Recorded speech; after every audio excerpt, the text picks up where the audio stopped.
Tantra Sadhana, and I'll begin with a little quote from Max Muller. There is nothing esoteric in Buddhism.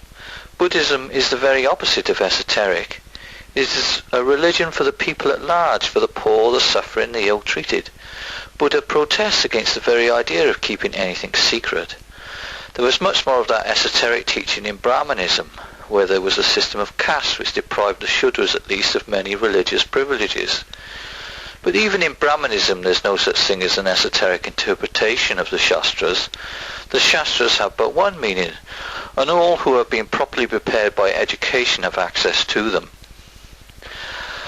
There is no mystery about it. Again, it is true that there's a thing called the Vedanta, which admits of several different interpretations, and the same applies to the Upanishads. But all this is open, and nothing is kept secret from those who have passed through the proper education. Besides, in our time, all the manuscripts are accessible. The most important Shastras and their commentaries have been printed. So where is there room for an esoteric doctrine? No living Pandit or Mahatma knows more than what is contained in the manuscript. They are quite aware that their oral instructions, which are freely extended even to Europeans, is very helpful towards a right understanding of the Sanskrit texts and commentaries. Thus spoke the Victorian Sanskrit scholar Max Muller, or Max Moksha Muller as he is sometimes known, in a letter to the Theosophical Society received by them on the 4th of July 1893 and published by Colonel Olcott in his Old Diary Leaves. Muller's opinion was contested at the time by Theosophists and may need some revision, but it's still a very interesting starting point. Is there any such thing as a tantric secret? Maybe it's just about doing the work. As this talk concerns Tantra, we may need a few definitions. Tantra is a culty thing, meaning there are lots of different cults and one tends to see things from the perspective of that cult and pretty much ignore anything else. I first joined a tantric cult back in 1980 and didn't investigate too much its peculiarities. It turned out to be quite an odd cult, using the Indian name Nathas or Lords for its members. But as it happens, our lineage came from a proto-hippie called Dadaji, who had initially wanted to be a pupil of Aleister Crowley. And when they met back in the 1930s, old Crow had told him to forget all that and get himself off to India. So he took old Crow at his word and arrived just after independence and became a wandering sadhu, spending the rest of his life in India until his death in 1989. But he never forgot his connection with Crowley, and later in the mid-1970s he remade contact with the disciples of Kenneth Grant in UK, and with them founded an east-west version of the Kaula sect that survives today under the name Amukos, which stands for the Arcane and Magical Order of the Knights of Shambhala. But one way or another, Amukos traces its roots back to the late classical fisherman called Matsendranath. And that reminds me that the founder of Neoplatonism in the classical world was Ammonius Saccas, and he was, according to Plotinus, an Alexandrian dock worker as well as a philosopher. So perhaps there is some nautical parallel here.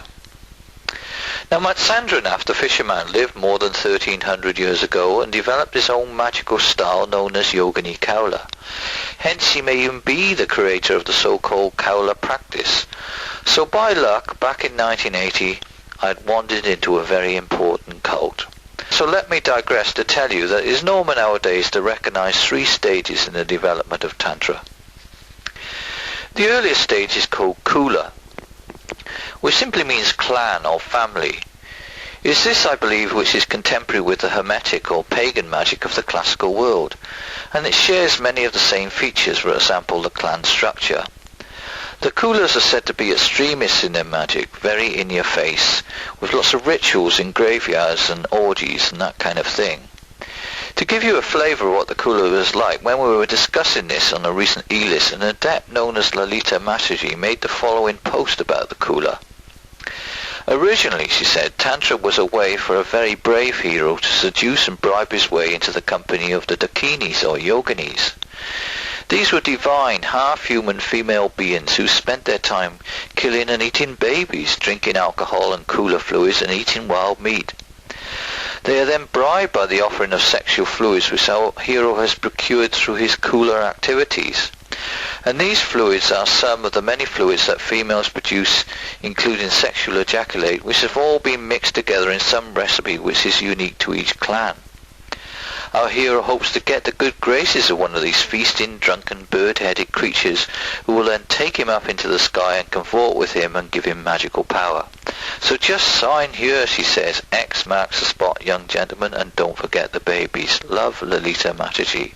So from the more extreme Kaula, we go to the Kaula, which is a development of the Kaula, which is more mellow, discreet, and it's more of a secret society. Meetings took place on the new and full moons in isolated circles within the forest. Some practices are internalized, but which ones, you may ask? So, for example, the circle in the forest could possibly become the chakra within the bodies.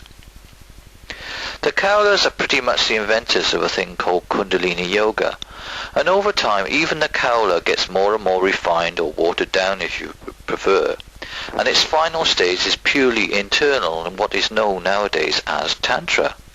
So Tantra really nowadays is something quite mainstream and synonymous with Hinduism. That's a little bit of history, but all three stages persist in some form or another. And in my little book Tantra Sadhana, I present a way of recognizing Tantrism through 8 characteristic activities. 8 is a very significant number in Kaula law. So trying my best to avoid repetition, I thought I'd add some more explanation of these categories. Maybe not all 8 in this talk, as that they're given in the book and it would be tedious to repeat them, but just want to expand 1 or 2 of them.